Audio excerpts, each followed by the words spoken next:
classification aligns with devastations at unfathomable scales across the world.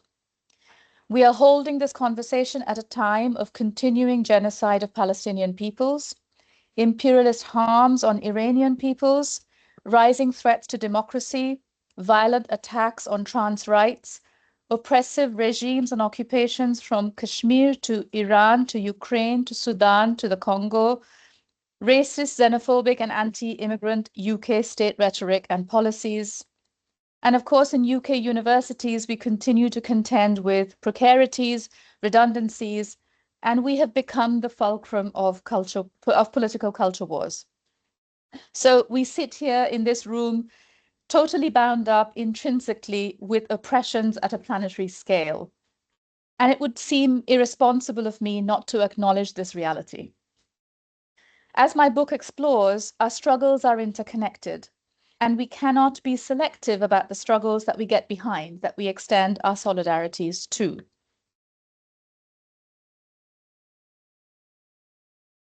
So today's presentation will unfold in three parts.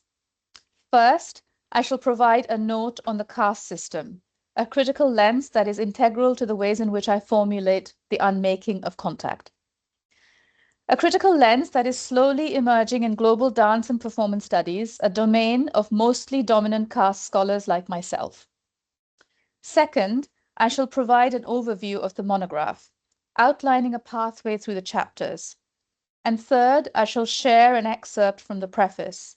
Aishwarya very compellingly said, try to focus the conversation on one part of the book. So I've chosen to actually look at the preface. The preface is where my inquiry begins, and it reflects on my memory of watching a Bollywood blockbuster dance sequence from Mr. India with my cousins as a 10-year-old child, and its very exciting but unsettlings of contact and touch.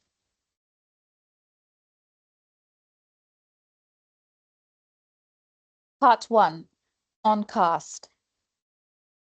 The caste system is a dehumanizing power regime that is a central tenet of Indian and other South Asian societies and our diasporas. Social reformer and anti-caste activist Dr. B.R. Ambedkar reminds us that while this supremacist system would have us believe that it is a division of labor, it is in fact a division of laborers. And I quote. He emphasizes further the hereditary nature of the caste system, where he writes that, quote, the law of caste confines its membership to persons born in the caste, end quote. Performance studies scholar Brahma Prakash similarly argues for the foundational nature of caste in India as permeating every fabric of society. He reminds us that within the context of dance and performance cultures, quote, the Indian caste system is about the politics of controlling bodies and spaces. Caste determines where one can perform and where one cannot. Performance, in a way, becomes an enactment of power, of caste honor, end quote. This honor operates on the basis of a hierarchy according to which Indians are divided into 4 varnas. At the top of the hierarchy are the Brahmins, the priests. Next in line are the Kshatriyas, the warriors. Then come the Vaishyas, the traders. And finally, the Shudras, or the laborers. Dalit and Adivasi people fall outside of this classification system as they are considered avarna, without varna, the unclassified. Tamil writer and theatre activist Srinivasa Ramanujam argues that this hierarchization operates in and through the human body, which becomes the site where the ideals and anxieties of the categories are made corporeal. The relationship between the Brahmins, the classifiers, and the classified, as well as the unclassified, is reinforced by institutional power. And one of the most dehumanizing and defining features of this power manifest as classifying Dalit people as who were once known as the untouchables. As Ramanujam asserts, quote, untouchability is not the byproduct of the caste system. Untouchability is the essence, end quote. In her keynote address at the Caste and Corporeality Conference in 2024, Dalit feminist writer, activist, and co-founder of Dalit History Month, Christina Dhanuja, delineated three strands of how caste operates through social structures. Firstly, she argued, it is omnipresent in the privileges of dominant caste people through power, sociocultural capital, networks, and resources. Secondly, she observed that caste is reproduced through sociocultural practices that manifest as culture, relationships, beliefs, and value systems. And finally, she suggested that caste power manifests through consequences that result in exclusions, discriminations, and atrocities subjected onto caste-oppressed communities. Dhanuja stressed on the interconnectedness of these three strands to fully understand how caste power shapes and is reproduced in and through South Asian and South Asian heritage peoples. The question of caste is thus central to any project on touch. The question of caste is thus central to my unmaking of contact. Part 2. An overview of Unmaking Contact choreographing South Asian touch. Unmaking Contact interrogates contact, understood in Global North dance discourse as a shorthand for the movement discipline of contact improvisation and its characteristic shifting points of weight sharing between two or more bodies, by attending to power asymmetries that are foundational to this practice. By placing South Asian aesthetics, bodies, discourse, and philosophies on touch at the heart of this interrogation through the lenses of caste, ecology, faith, gender, and sexuality, I argue for an intersectional, intercultural, and interepistemic understanding of contact, which may or may not involve touch. The book shifts and expands understanding of contact in dance making through intercultural epistemologies that examine notions of touch and contact. In this book, the term contact signals both a shorthand for contact improv and a shift away from it to more expansive choreographic considerations. It becomes a mechanism for dismantling power regimes. It is conjured as a catalyst to examine power in social relations. It appears as a fulcrum of ecological relationality. It arises at critical encounters full of transformative potential. And finally, it manifests as community. I have chosen 4 South Asian dance artists: Akila, Dia Naidu, Nahid Siddiqui, and Lahore, Rajasthan, to foreground in this project with great care.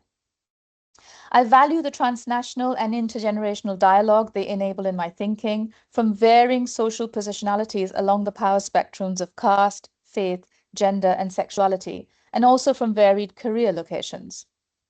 My mobilization of the geopolitical category of South Asian as an umbrella in which to locate these artists is also deliberate in its capaciousness to accommodate a range of lived realities, transnational identities, professional connections, and diasporic heritages that link to South Asia in myriad ways.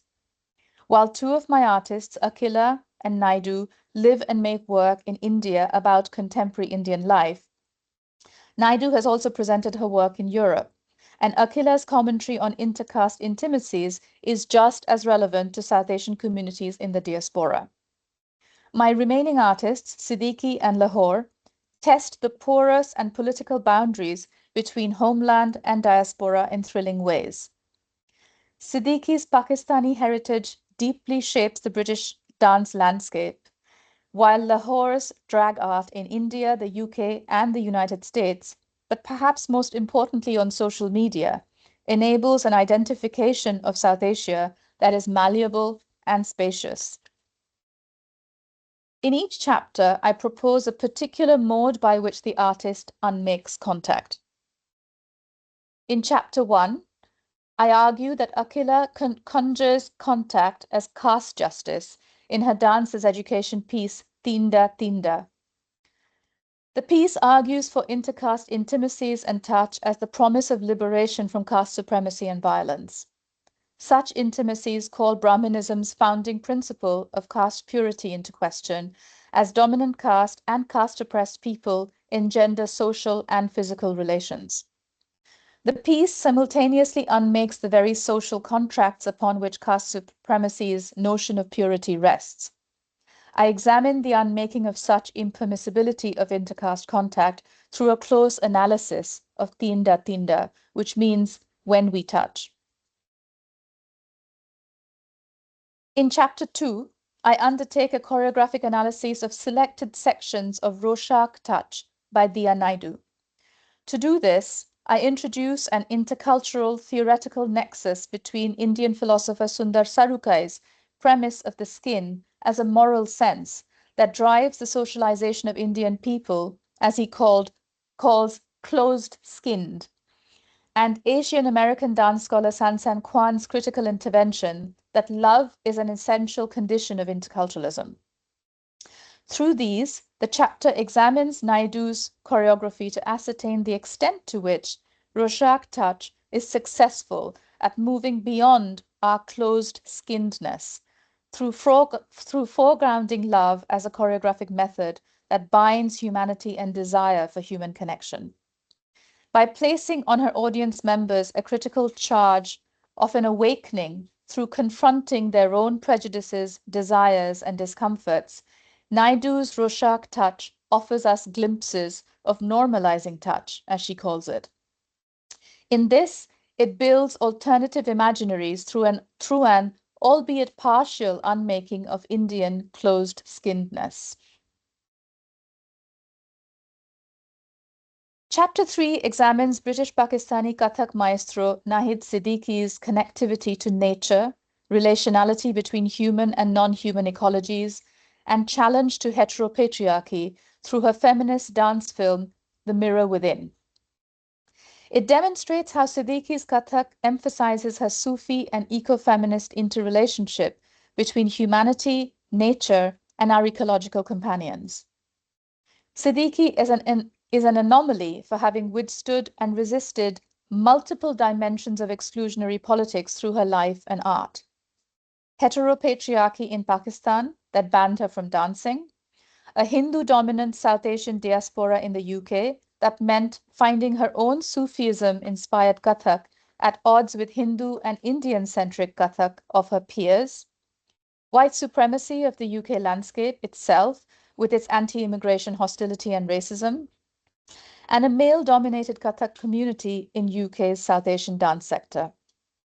The chapter traces how Sufism's call to love beyond boundaries, to focus beyond the human paradigm, to embrace our ecological companions as equals, and to live in harmony with nature speak intimately to Siddiqui's expansive heart. Chapter 4 examines the Insta reel Kaate Nahi Katte by US-based drag queen Lahore Rajasthan, a remixed rendition of the love dance sequence from Mr. India that opens my book's preface and that I will share an excerpt from shortly. I examine the piece as a critical encounter between queer and non-queer communities online. This final case study helps to theorize this critical encounter, this adda, which is a Bengali speech genre, as a method in itself. A holistic and a three-way conversation between Lahore, Rajasthan, Karim Kubchandani, and myself, and our queer and non-queer selves. This adda exposes the power-laden hierarchies that are inherent in artist-scholar interviews, shifting the turns of the conversation from a one-way process, often extractive, in favor of the researcher, to a back-and-forth critical dialogue between us three. All three of us get to shape the trajectory of our exchange and share the uncertainties of its paths. In this, I theorize adda as contact between multiple layers of social choreography, mirroring the ways in which Kaate Nahi Katte creates, touches, and sustains communities on Instagram. And finally, in Afterwards, Against Conclusions, I take seriously performance studies scholar Karim Kubchandani's call for fun. Moving against the deemed mastery that is embodied in conclusions, I explore an opportunity to write in ways that offer an alternative ending to my book. In this, I make here a conscious move against conclusions. In its place, I search for joy and pleasurable endings that we can derive from writing and reading creative prose. I end the book with a short and fictional WhatsApp conversation between my four artists. This conversation never actually happened. These words were never exchanged. This thread is a figment of my imagination. But my artists read the thread. They edited the words and they added messages and amended the flow. They co-authored the ending and closed the loop and unmade contact with myself on their own terms.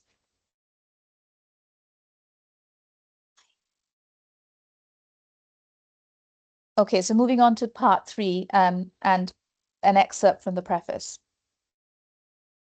Her arms are flung to the sides, palms facing up, eyes closed, back arched, head thrown back, her body open and receptive as her rhythmic musicality and larger than life aura radiates through the screen and touches me.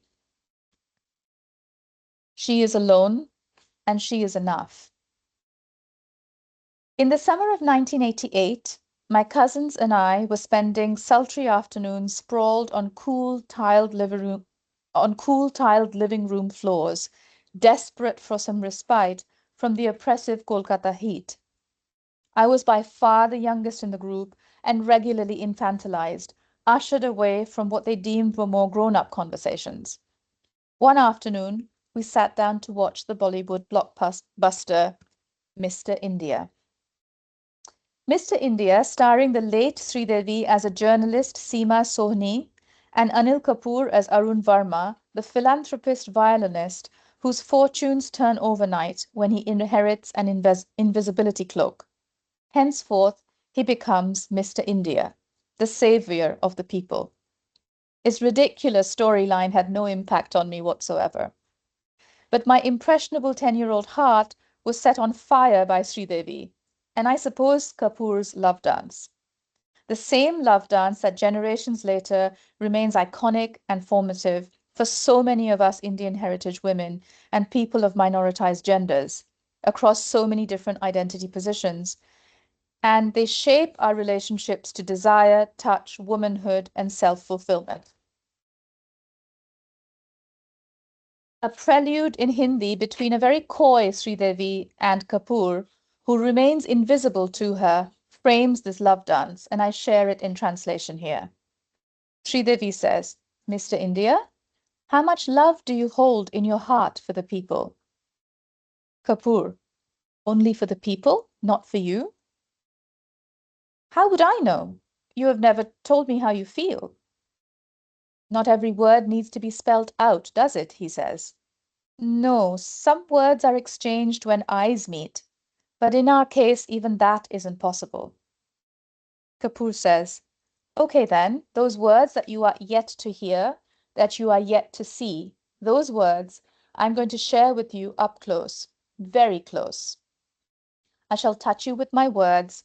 I shall let my words envelop you in my arms, and I shall speak those words in such a way that you will hear them, not through your ears, but through your lips.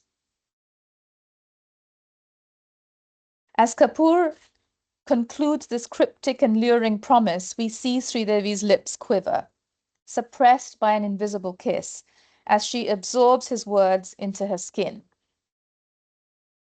Prizing open this brief prelude between Sridevi and Kapoor decades later is like being handed a treasure trove of realizations. Their dialogue necessitates a fundamental reconsideration of the words contact and touch, beyond the materiality of bodies and beyond physical skin-to-skin communication. In this prelude, touch is conjured as a metaphysical act. Contact is promised at ocular dimensions. Orality moves bodies to pleasure. A kiss transpires without skin-to-skin tactility. Sridevi and Kapoor's words enable us to imagine all the different ways in which touch may transpire, and all the different ways in which contact may be made between people. And their love dance that follows continues these expansive meditations. Sridevi dances a pleasure alone, willing Kapoor's physical absence into being through her imagination. At times we see him even as he is invisible to her. At other times he is invisible to us all.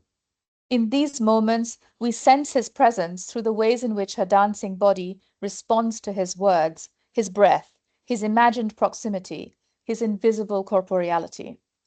She is alone, and she is enough. She extends her arms and locks her wrists around thin air, as though she is returning his embrace.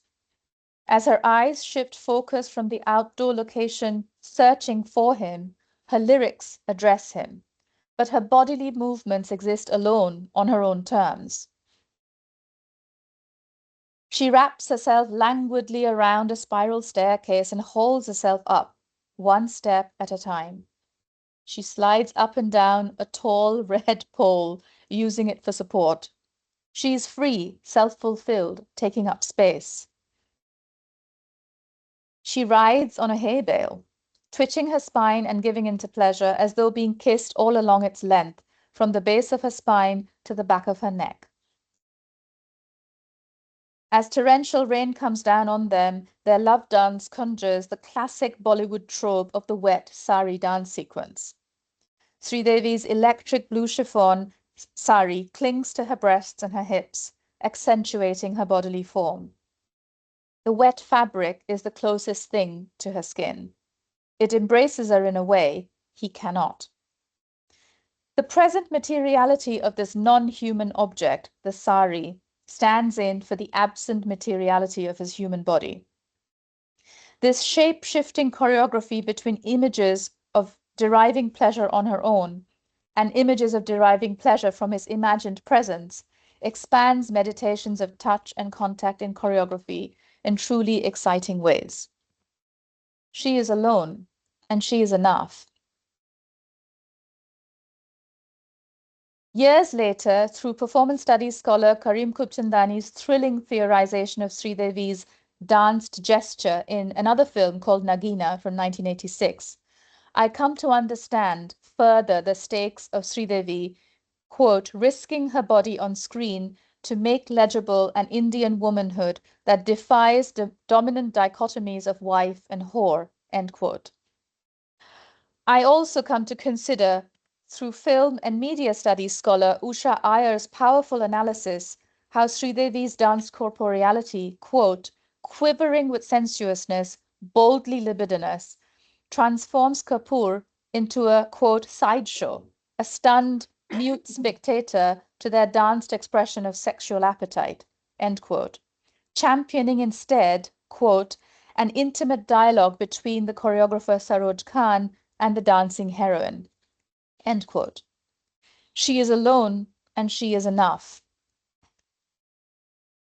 But I also wonder, dance gesture of whose emancipation? Perhaps this is why, in that summer of 1988, my 10-year-old self is blown away by the multiple possibilities presented to me through the make-believe in this choreography, the possibilities of who one can become through self-determination.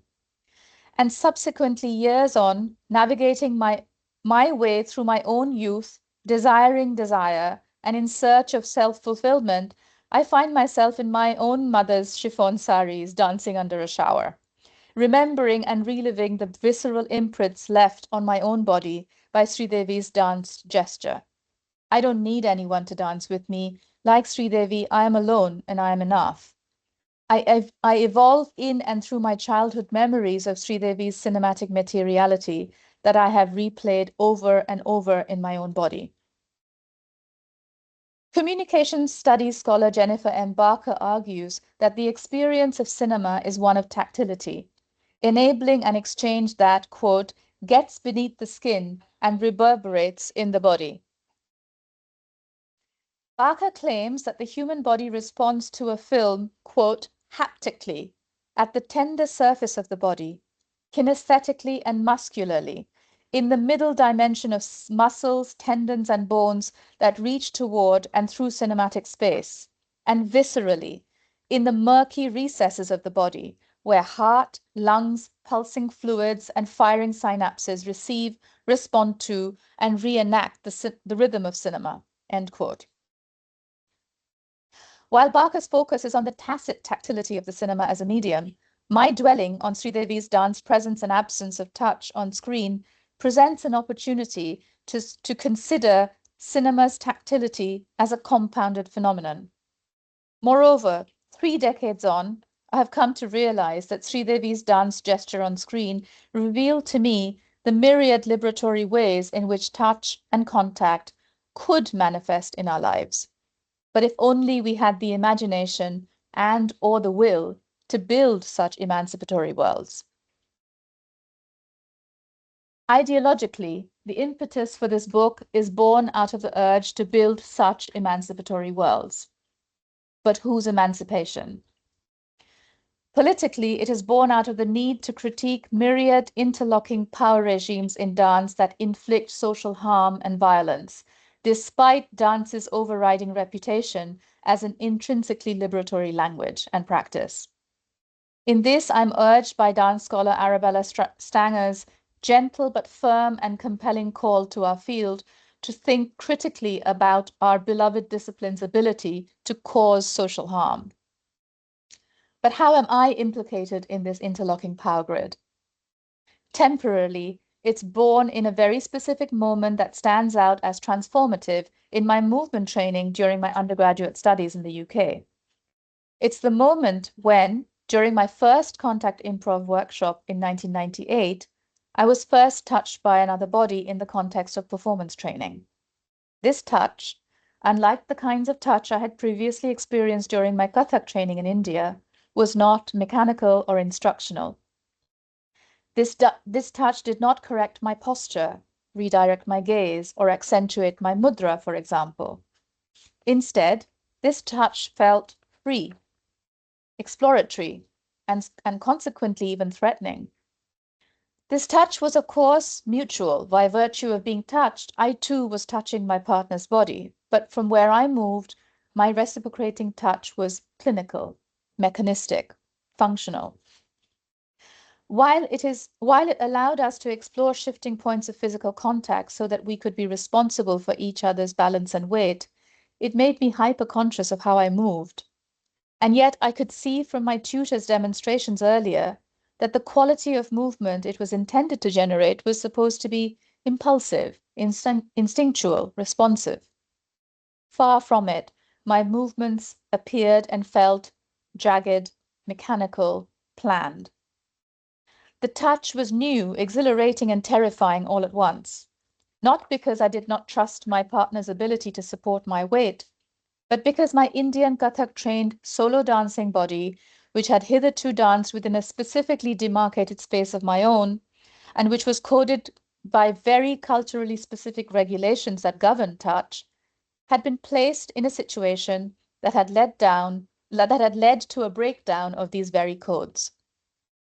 There was something about experiencing the language of contact improv being imposed upon my brown body in that white dominant space without making any attempt to acknowledge or even consider the differences that constituted my embodiments that highlighted the power differentials at play in the dance studio. But there is no monolithic brown body. Over the decades that followed, I have, of course, come to reflect not only on the power that was being enacted on me, but the invisibilized power I carried in my own dominant caste body that, without a doubt, also undergirded my discomforts. Caste is central to any interrogation of touch. Growing up in India in a dominant caste, heteropatriarchal, class-privileged Bengali family with varying relationships to faith, and with no awareness of how power operated in my family's favor, I was led to believe that caste was a discriminatory system of the past, that it had no place in our home or society, and that instead our social categorizations were informed by class. Anthropologist Ajanta Subramaniam's words are a crucial reminder to anyone who shared my upbringing. And they are, quote, "The history of caste is one of transformation. This does not mean that caste has given way to some other form of social classification, such as class." She warns us against the harms of such conflations. Ma told me, She passed last year, that my family consciously denounced caste affiliations. I did not know my caste lineage until I started to probe while researching this project. I'm told that my Baba belonged to the privileged Kayastha caste, and I learned that his and my own surname, Mitra, is a marker of our Kayastha lineage. Baba married my Ma despite much resistance from his family because Ma's family were affiliated with the Brahmo Samaj, a reformed Hindu sect that, amongst many other things, claimed to have denounced the caste system. This possibly made it impossible for my Baba's family to identify my Ma's caste location, which I'm now told is a privileged mixed lineage of Kayastho and Brahmin. My lineage is thus very clearly a dominant one, and I undoubtedly grew up invisible to my own caste privileges. The question of caste should be central to any interrogation of touch. Reflecting on my childhood, it becomes abundantly clear that many complex rituals of caste supremacy fundamentally shaped my upbringing and interactions with people dependent upon their caste, class, and social mobilities, both within and outside the home. Washing our hands and feet to get rid of dirt after coming home from the outside was not only a hygienic ritual, but regularly punctuated by very problematic statements like, "You never know what or whom you've touched." In the hottest of climates, where roaming around barefoot was always the desired option, we had to wear choti, or sandals, at home, so that our feet did not touch dirty floors.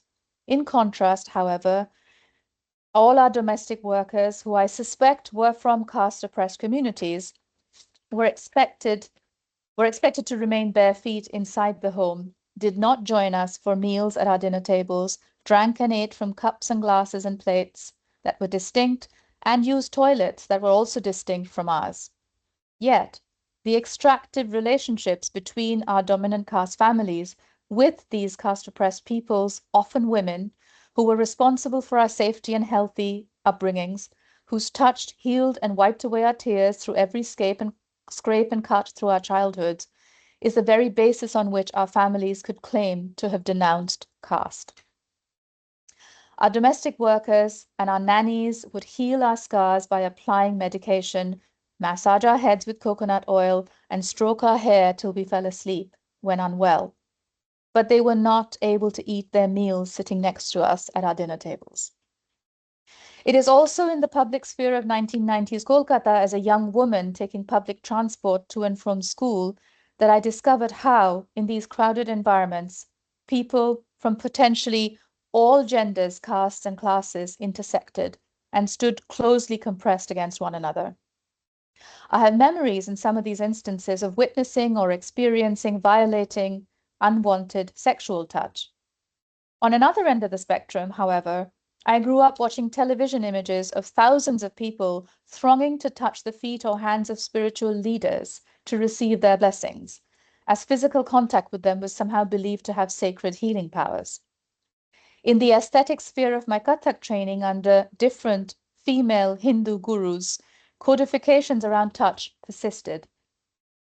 In each of these tutelages, we were encouraged to touch the feet of our teachers to receive their blessings before and after each class.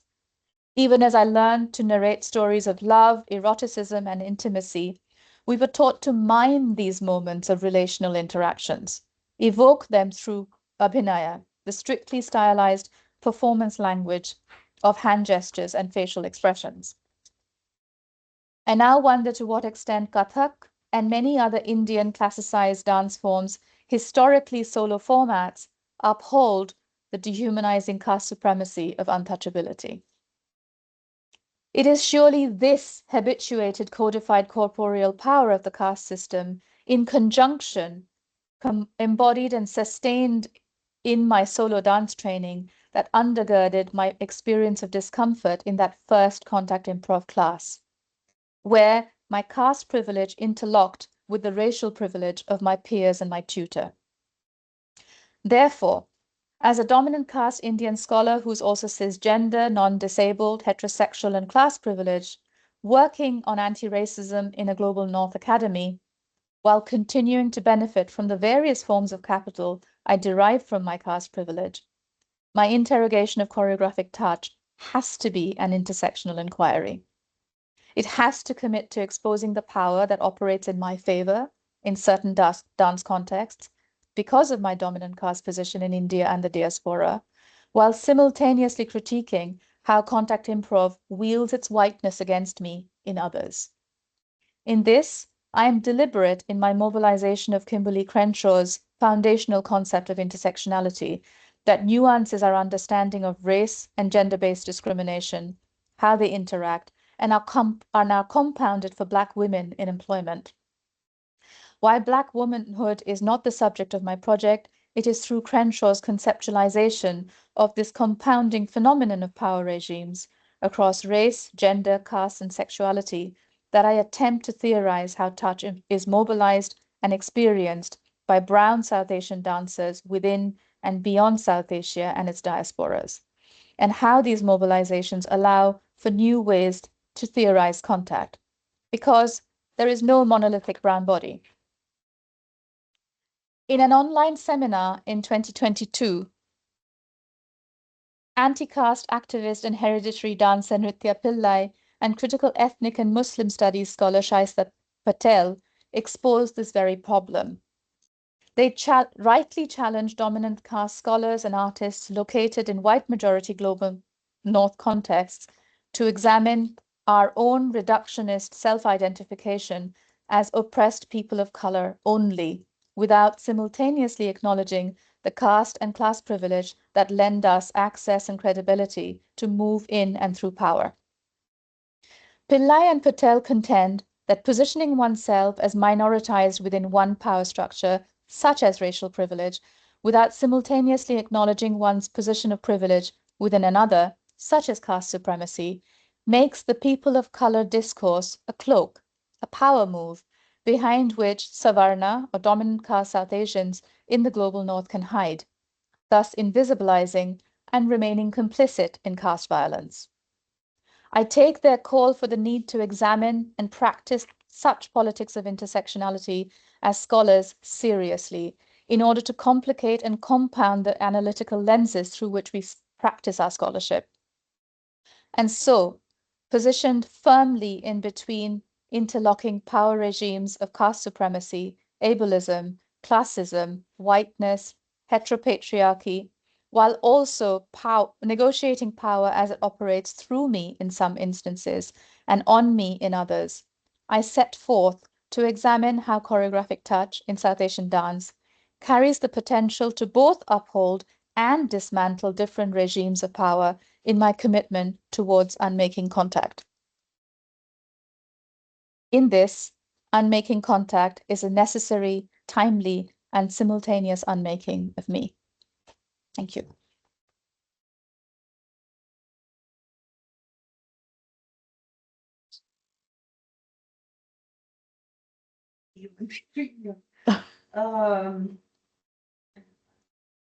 Okay.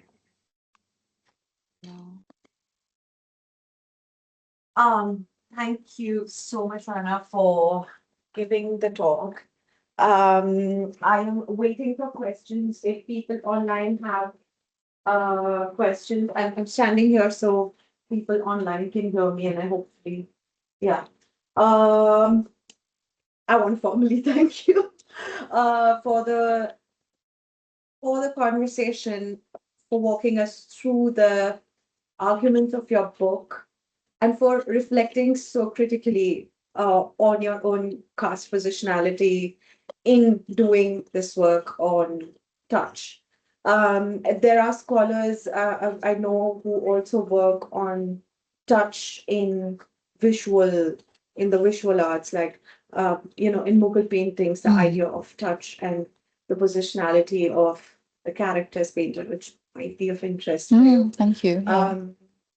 Yeah, I was hoping to probe a little further within the first chapter, which is contact as caste justice, and this idea of intercaste intimacy, and like, can you just walk us through what the performance is about and what are the arguments that you make in the first chapter? Sure. Yeah. Thank you. First of all, thanks for the reference to the visual arts kind of examples. I'd love to hear more and think expansively. So thank you for that.